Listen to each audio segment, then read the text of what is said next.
Hey everybody, welcome to another Good Vibes Gaming discussion.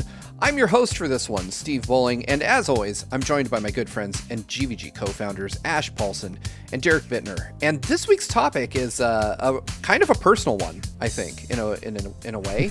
We're going to be talking about the game that first got us into video games. And that isn't, I think I can speak for both my good friends here that it's not necessarily the first game you played, even though I think for the three of us, gaming has been a lifelong passion, something that we have carried with us from childhood all the way to, well, our current state of being. Yeah, and it's definitely something that, at least to me, is a near and dear kind of personal thing, because gaming is something that is one of the few hobbies that I had as a child that I carried forward into adulthood.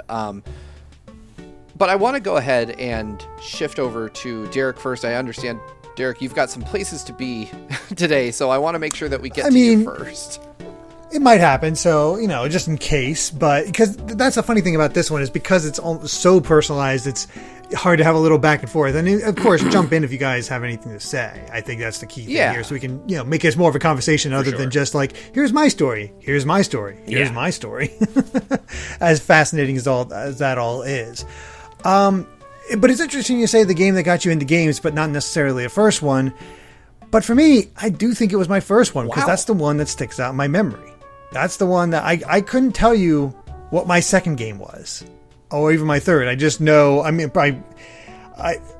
came from an interesting background when it came to my family, where all of my grandparents, every single one, has been divorced and remarried. So I grew up with 4 sets of grandparents. Wow. And, yeah, Jeez. Grandparents can be kind of generous at times.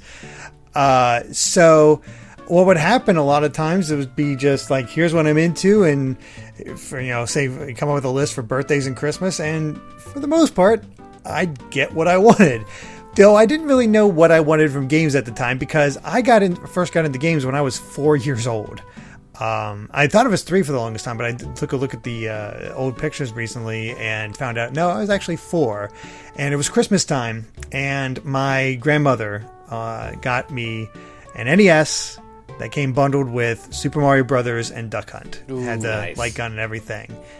Still have them, and I just... Yeah, bye.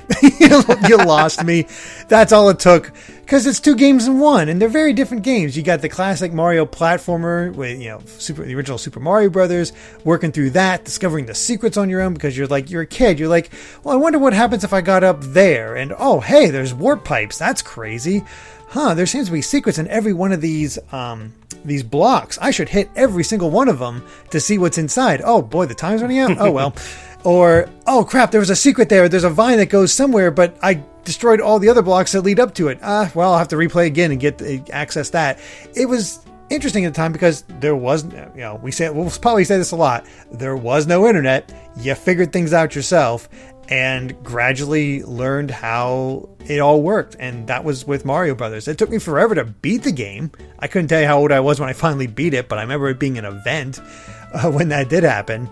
And it just was, I don't know, something about the puzzle aspect, but also the learning the patterns and the gameplay just kind of sucked me in a way that has helped me to this day. It really is just something that I've become involved with.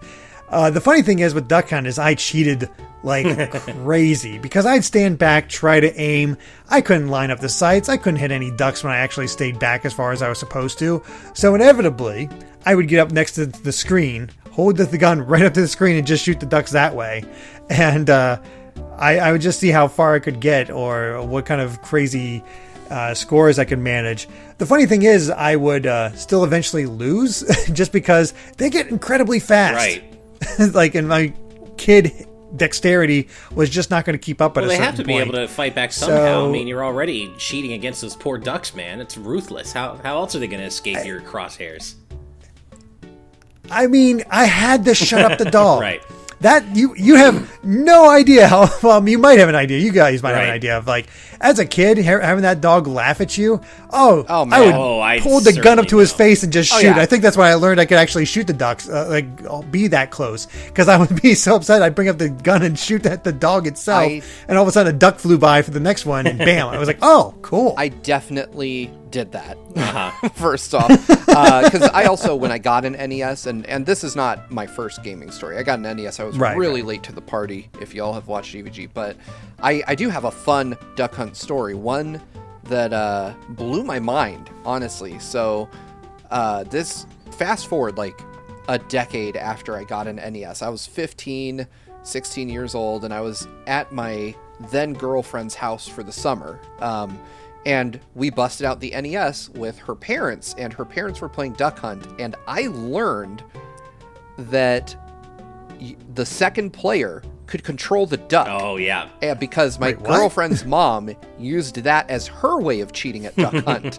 She would have the zapper in one hand and the controller in the other, and she would steer the duck to her gun. Now that's the galaxy. And then shoot at one spot. Nice. Yeah. I was like, holy hell, I didn't know you could do that at all. I don't think I knew that either. That's wild. Yeah, second player controls the duck. I remember when I first learned that, and I was just like, whoa, that's the coolest thing. Yeah, and it was one of those things where I almost didn't believe it could be real. And then I tried it, and I'm like, oh my god, you really can control the ducks.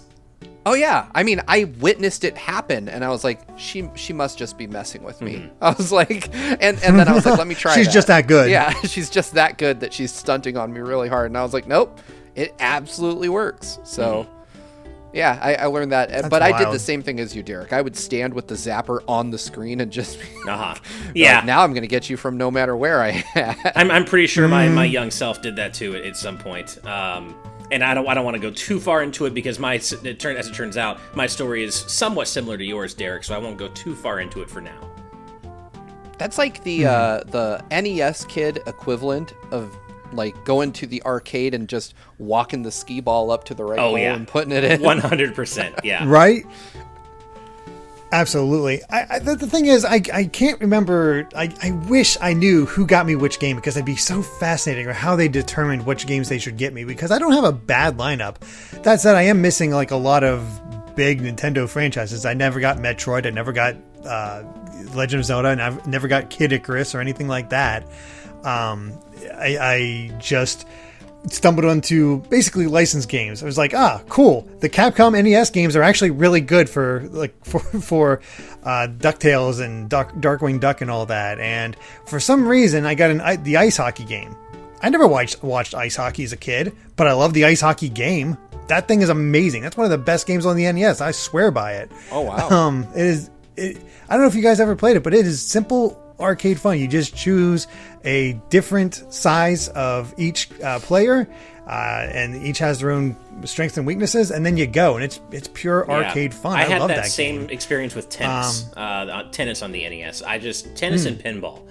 Both of those games, like you said, kind of like ice hockey, very simple, jump in, very arcadey, and it's just pure simple fun. But I never had that experience specifically with ice hockey. Yeah, I don't know why. It just licensed games, hockey, and of course more Mario games. Oh, well, they very very quickly like, oh cool, he likes Mario. We'll get him. Hey, there's a Mario Brothers 2. There's a Mario Brothers 3. We'll get him those. Nice. I mean, it makes sense though when you think about it because our parents, that generation, didn't have the benefit of knowing much of anything about video games. You know, video games were essentially still a burgeoning medium, and we, you know.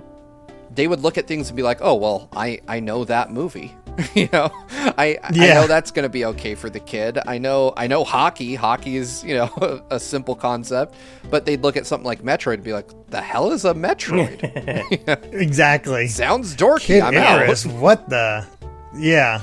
It's all weird. The funny thing is my dad did have some gaming knowledge, but I don't think a lot because I go over to my one grandparents, my dad's mother, and they had an old Atari 2600. And that's how I played a couple of those games I can't even name them. I think Asteroid, I think the terrible Pac-Man game on there. I played those and be like, And that's all I had because I couldn't. It was before the Game Boy. I couldn't transport the NES. So I was like, well, this is what I'm stuck with. And boy, these don't compare to the NES. Like, I think gave me, even more of an appreciation for the NES. But I also, like, looking back, I was like, well, at least I have that knowledge base.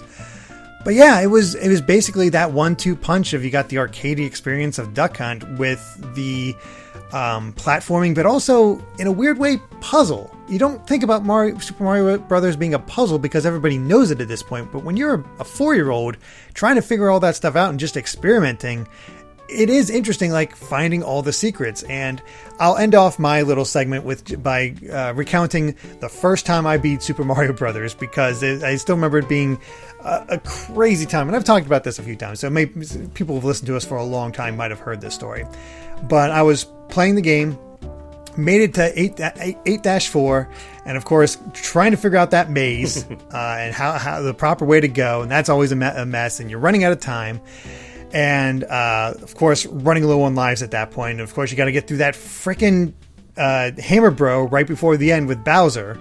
And I managed to do it on my last life. I got through him, but I'm small. I'm just tiny Mario. I'm on my last life. And there's Bowser, spitting fire, jumping all over the place, tossing hammers.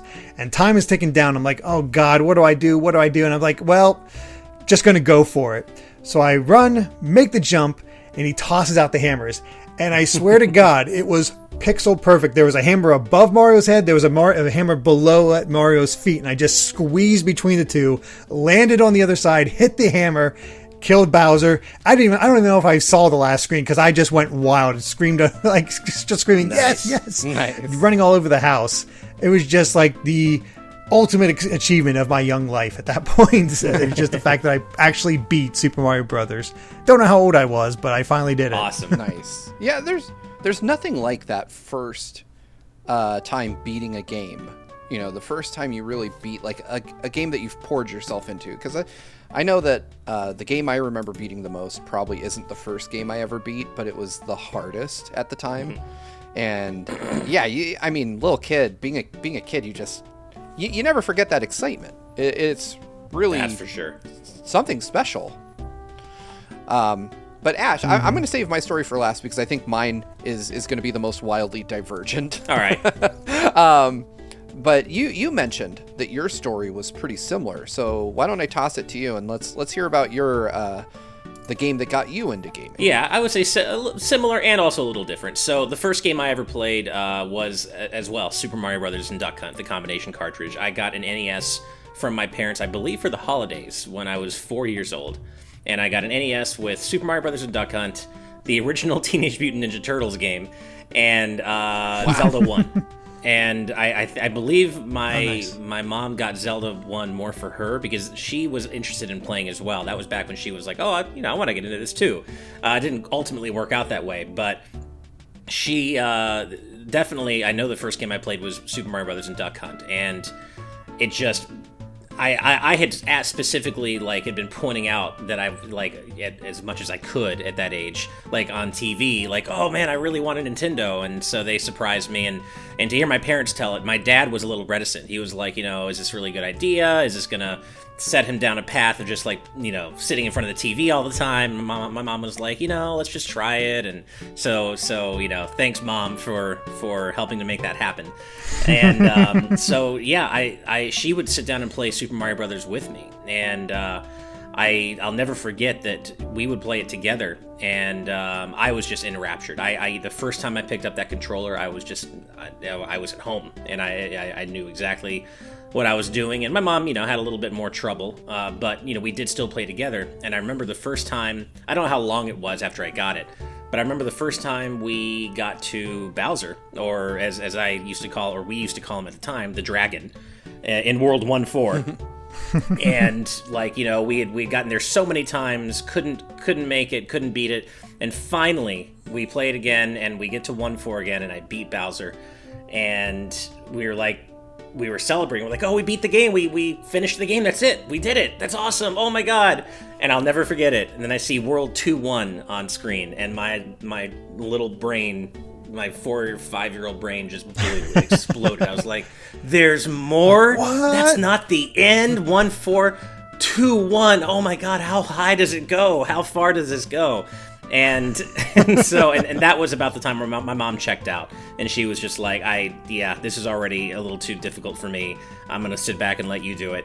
And I couldn't tell you when I eventually beat Mario 1. Later on in childhood I did. I don't know exactly when, but I think the first Mario game I ever actually beat was Super Mario Brothers 3 a little later on. But yeah, Mario 1 I don't think I beat that before 3 came out. But yeah, between that and Duck Hunt, where, as you already said, Derek, those ducks can be quite difficult to actually hit. That dog is just, everyone knows the Duck Hunt dog and how incredibly obnoxious it was. It still is, I guess. And I definitely did also do the thing where I would go up to the TV screen and just shoot point blank into the TV screen. Although I will say, I'm going to absolve myself of one thing. I never did try to shoot the dog. As much as it annoyed me, I never tried to shoot the dog. So I at least didn't do that. You love dogs too much to do even that. At the time, I guess. Yeah. I feel like you're missing some. He was being a jerk. Base component of childhood if you didn't try to shoot the dog. I guess maybe I am, but I definitely did. Shoot the TV at point blank range and try to cheat Duck Hunt that way. And I remember never really getting the clay shooting until later on. I never really appreciated how the clay shooting could be, or the clay pigeon shooting could be fun in its own way until a little later on. I thought that was the lamest thing as a kid. I'm like, why would you ever play this? This is so stupid. And then later on, I was like, oh, this is, I can see why this is fun in a different way. And it's funny that you mention the clay pigeon shooting, because I remember that being one of the first earliest instances of finding a video game sound effect satisfying. Oh, really? Is the little crumbling sound when you shoot the clay pigeons in Duck Hunt. I can hear it. I don't know why, but I'm like, I really enjoyed hearing that sound. That's awesome. More than shooting the ducks. I was like, there's something satisfying about hitting the clay pigeons. Just that bassy little crunch sound that plays when you shoot them. Yeah. That's interesting, because I love the little. Oh, right. Uh-huh. I was like, yes, and give it to those, me more. Both of those those sounds are and that the Duck Hunt melody is just going to be etched in my brain till the end of time, for sure. But yeah, I mean, it's fair to say that Super Mario Brothers was it in terms of that being the first game I played, and that firmly entrenching my love of video games. I did also play a lot of the original Ninja Turtles game because I was just a huge TMNT fan as a kid. And no, everybody listening, it's not just because my dad was Raphael. That was really cool, and everyone seems to think that, oh, you have to love TMNT because your dad did a voice. No, it can be both. That makes it even cooler, but I just love the Ninja Turtles anyway. And but as everyone who's ever played that game knows, it was not very well designed. It was incredibly difficult, so I never really got very far into it until later in life, where I admittedly used a Game Genie just to, get to the end, because I wanted to see the end. I never did that.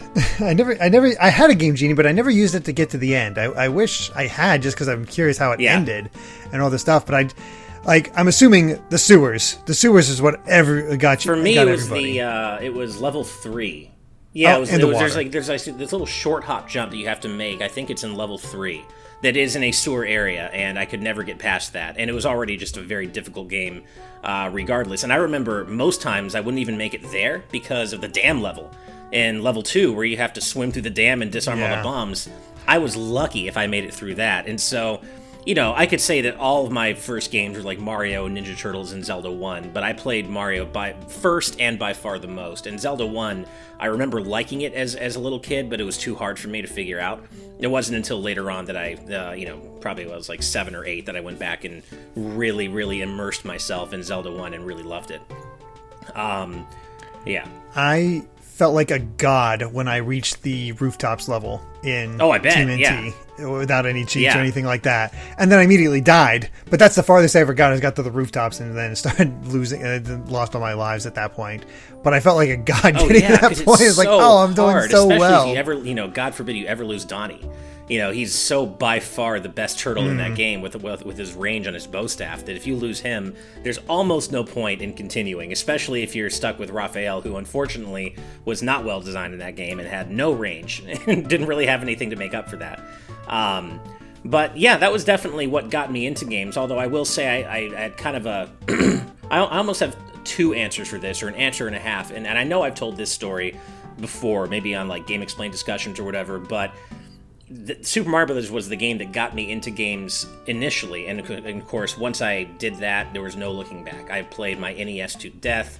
I eventually got a Super Nintendo and a Sega Genesis. I never had a Master System. I got a Game Boy, and that was just it. That would set me on the course of gaming for my entire life, ultimately leading to it being, a big part of my career, of course, as well.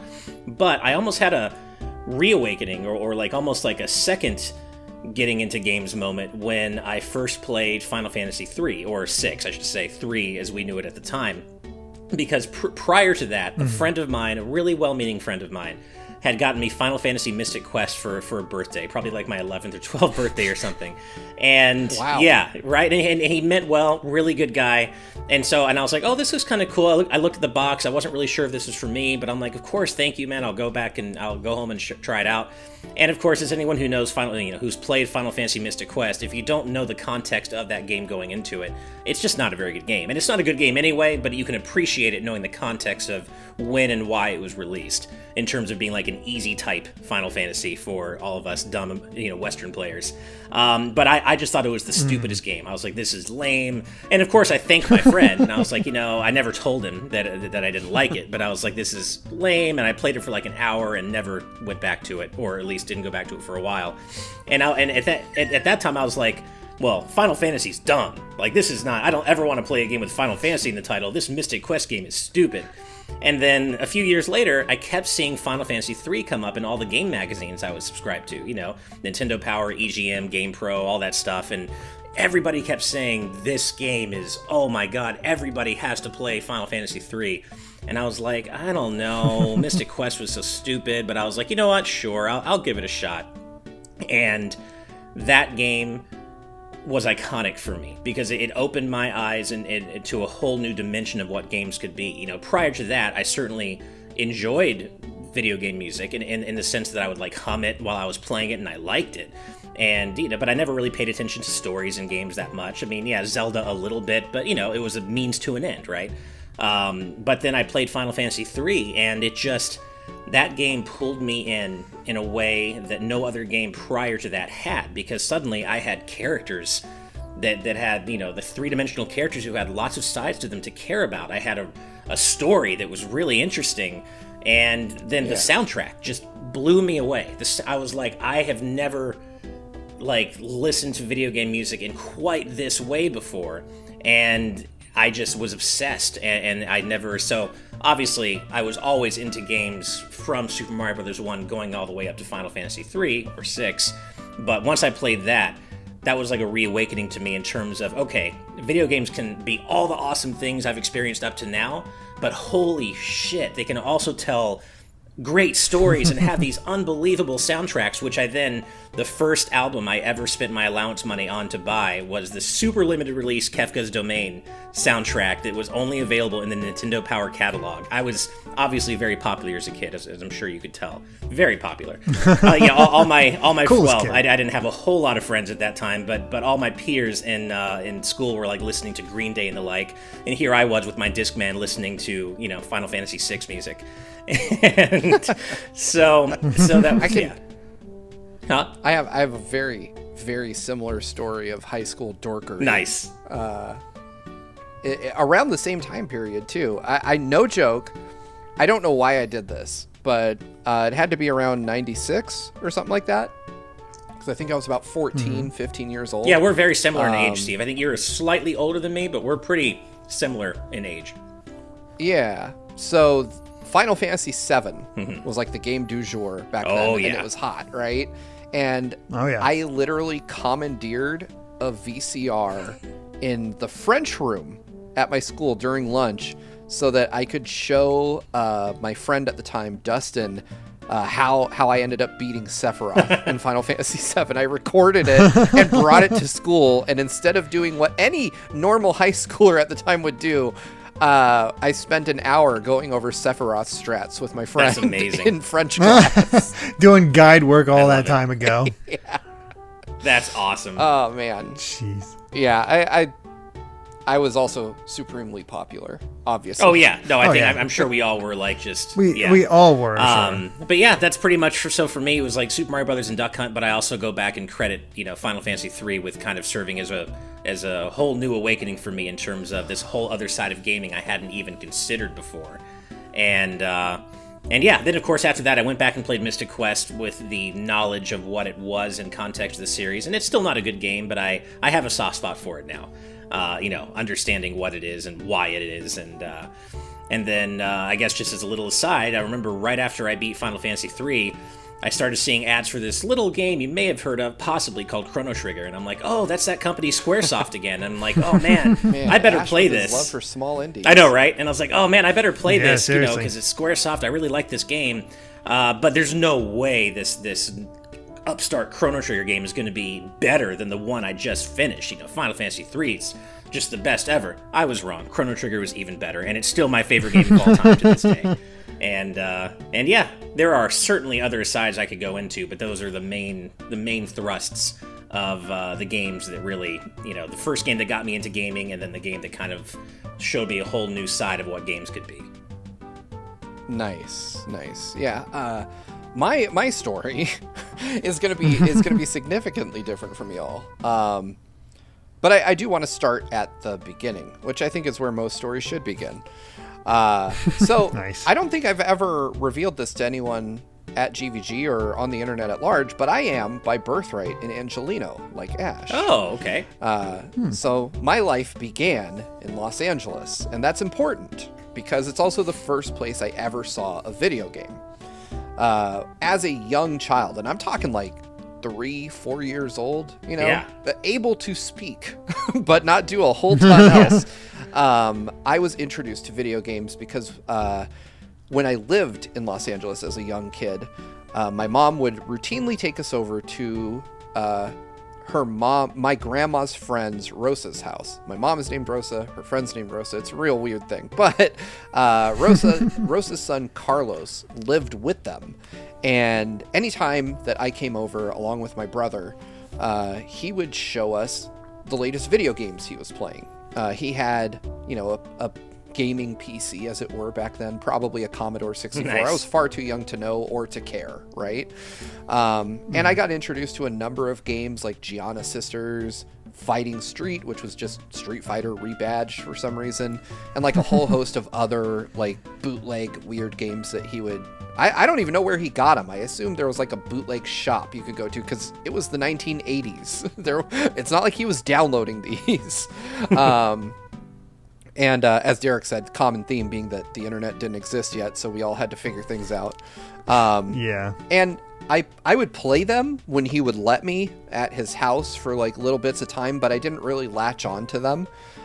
It wasn't until we moved to Lancaster, which is kind of like a small suburb. Well, it's bigger now, but back then it was a small suburb, and it was out of the way and much quieter and a better place for small children like me at the time. And our next door neighbor happened to work with my mom. So they were friends, and they would occasionally, just visit with each other. And one day she brought us over to her friend's house, and her friend had a son. His name was Jeffrey. And as the story goes, at least as I'm told, is my brother and I were terrible children. We were extremely loud, extremely obnoxious, extremely rambunctious. We were annoying. And my mom brought us to this house and heard nothing from us, not a peep.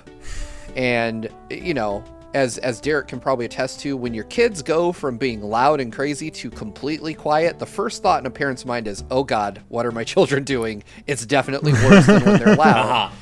And so, out of concern, she gets up to go check on us and see what it is we're doing. And we are sitting quietly on the floor watching my mom's friend's son play his Sega Master System. Awesome. And it was then and there that my mom was like, I don't know how much that thing costs. I am buying that exact thing. And so for Christmas that year, we found a Sega Master System under the tree. And the Sega Master System that we got came bundled with 2 games, like a 2-in-1 pack, similar to Mario and Duck Hunt. It was obviously Sega's take on that. It was Safari Hunt and Super Hang-On. They didn't have like a Mario type of game. So Safari Hunt is, as the name implies, it's a light gun shooter, but instead of just ducks, you would shoot like toucans for some reason, and bears and giant spiders, just weird stuff. And then Super Hang-On was a motorcycle game, which I absolutely loved. Those were two of my first, at-home gaming experiences, but they didn't really... Like, I didn't get into video games. I was very much the kid that just my mom would bring home a game and I'd play whatever game she brought home. I didn't have opinions or interests or anything. I was just like, oh, hey, there's a new video game. I'll play that, I guess. So my mom every now and then would be like, hey, they're starting to get bored and acting weird again, so let's get a new video game. And so we got, a bunch of games. And I have to say this, so... my mom continued to buy Sega Master System games with zero input from me or my brother for years, right? And bless her, because some of those games were dope. Like, they were incredibly good. Looking back on them, I still love them. Like, I played Black Belt, which turned out to be a Fist of the North Star game. She bought Outrun with zero input from me or my brother, which is, goddamn, one of the greatest racing games ever made. Hell yeah. Yeah, Space Harrier she bought for us. Like, she had excellent, like, I don't know if she was just talking to a really well-informed person at Toys R Us, or if she was, reading the She had a guy. magazines. She had a guy, for sure. But everything changed for me and for my brother when my mom brought home Phantasy Star, the first one. And this was not only my introduction to, like, cutting-edge AAA games, but also to RPGs as a whole, and to what would become like my path in life of being somebody who is a hobbyist in video games. Phantasy Star, for the uninitiated, for its time, was mind-blowing. I mean, the visual tech in the Master System was just pushed to its absolute limit for this. You actually had three-dimensional dungeons on an 8-bit system. The music was incredible. The story was, well, quite literally out of this world good. And it just pushed the boundaries of what 8-bit consoles were doing. So much so that when I got an NES a couple years after we got Phantasy Star, and I played Final Fantasy on it, I was like, this looks like shit. Oh, yeah. Completely compared to Phantasy Star. This game looks so bad. Yeah. All my NES owning friends would brag about how good games looked, and when I finally got an NES, I was like, have y'all ever seen a Sega? Like, have you ever played a Sega? But Phantasy Star for me was huge, and as you guys both well know, and for the sake of our audience, I'm still to this day a massive fan of the Phantasy Star series. Right. I've been playing PSO2 New Genesis every day for the most part since it came out, and that is 30 years or more down the line. Like, PSO, to give you an idea of how old that is, they are currently running a 20th anniversary celebration for Phantasy Star Online within Phantasy Star Online 2 New Genesis. So, and they're discounting the entire JRPG series that they had before that. But I remember very well sitting on the floor, my brother and I would take turns. Again, as Derek said, no internet. So when we went through these 3D dungeons, we asked my mom, like, hey, can you please bring home some graph paper from the store? We need to make maps. Nice. Yeah, I was going to say, did you have the graph paper? Because I feel like you couldn't have beaten it without it. You absolutely couldn't. And it took us years to beat this game. We beat so many other games in the meantime. But I credit Phantasy Star as being as the game that got me into games, because it opened my eyes to just how good games could be. And I remember this was the point where I started talking to Carlos, our friend that introduced us to the concept of video games, and started asking him if he could send like old back issues of EGM and GamePro and stuff like that he had. Because my mom, she's like, all right, it's cool, I'll buy you video games every now and then, but I'm also not going to subscribe you to 6 magazines. Right.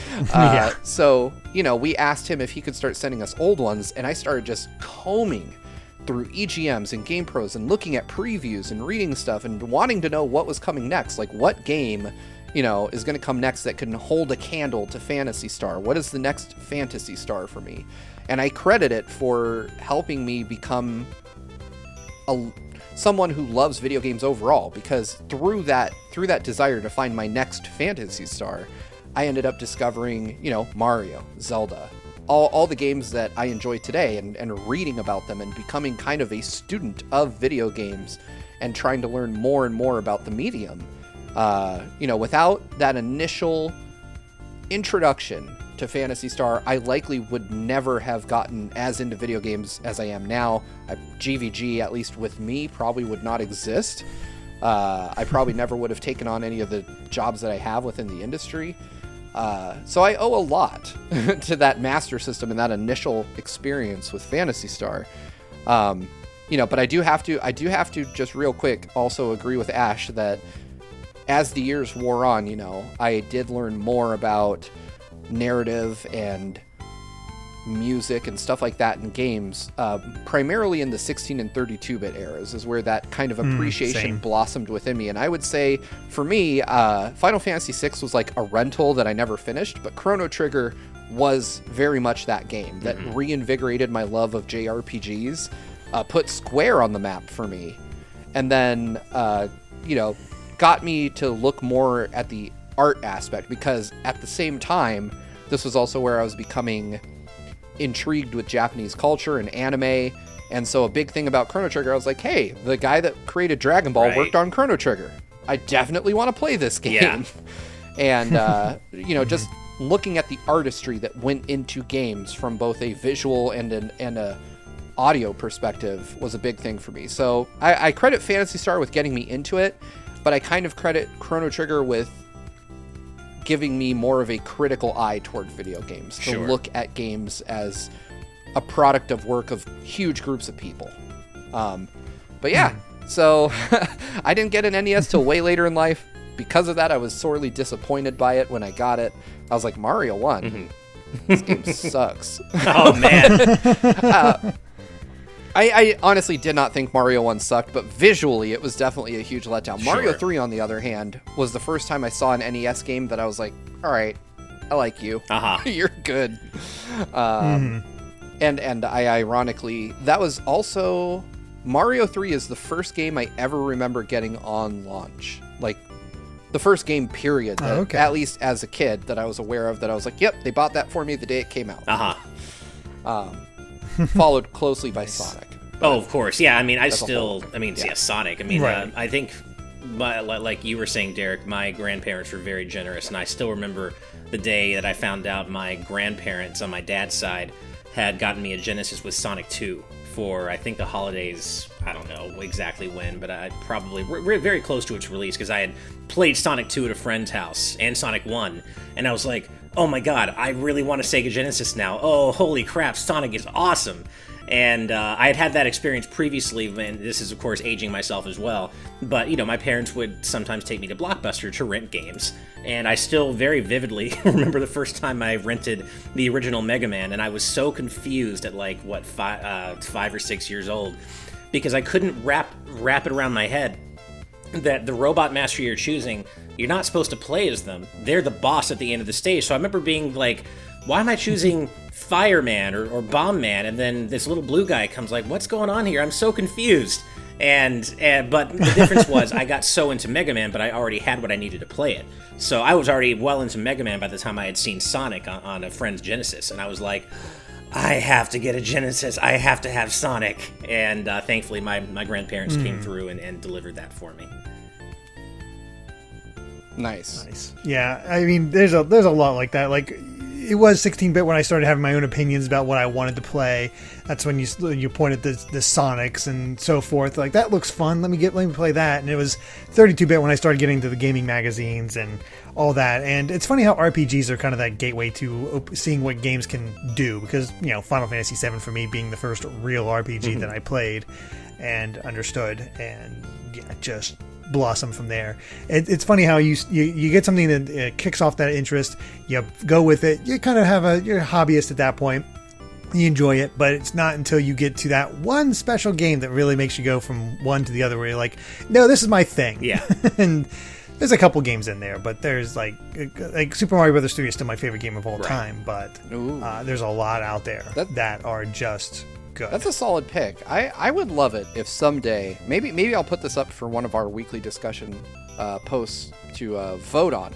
For those of you that don't know, patrons over at patreon.com/gvgaming get to vote on these topics. We'll talk a little bit more about that later, but I would love to talk about our favorite 16 and 32-bit era games, because I feel like we're all kind of in that right age group to where that was kind of a magical time. Oh, yeah. Where we were all kind of figuring who we were ourselves out, as well as our taste in gaming. So maybe I'll put that up on the roster for next week's potential topic. But does anybody else have any closing thoughts before we wrap up this week's discussion?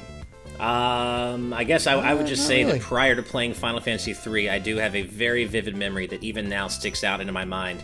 And I remember as going back to renting Mega Man 1 from Blockbuster, I remember kind of like bouncing off of it a little bit and like, well, wasn't sure about it, but I still was interested enough. So I eventually rented Mega Man 2, and the first stage I picked was Flashman. And I remember like Flashman's music sticking out to me so much, and me thinking, this is awesome. Even before I played Final Fantasy III, I was like, or 6, this is awesome. Oh my god, this music is great. And then, like, that was mainly confined to Mega Man, though, and so I still continue to, like, you know, play games with the music on, but I just, that is a memory that sticks out to me, like, oh my god, Flashman, this song is so cool. And, yeah, just one of my most vivid memories from my earliest gaming days that I like. Nice. Yeah, I love the idea of an alternate future where Ash Paulson rented Mega Man 1 and was like, not for me, and then just never tried again. That's the darkest Ash timeline, Paulson, man. I love games, but hate Mega Man. That is truly the darkest timeline that could ever exist. Oh, man. All right. Well, I think that wraps up this week's discussion. Thank you all so much for listening. As a reminder, each and every week we do discussions like this, and if you'd like to be able to vote on the topics that we discuss each week, you can head on over to patreon.com/gvgaming, where at our producer tier and above, you get to help decide which discussions we do win. We have a poll every week, and the winner gets chosen to be turned into one of these. Thank you so much again for listening. If you're new here, please at least, consider subscribing. If you don't want to support us on Patreon, every little bit helps. But either way, we appreciate you listening.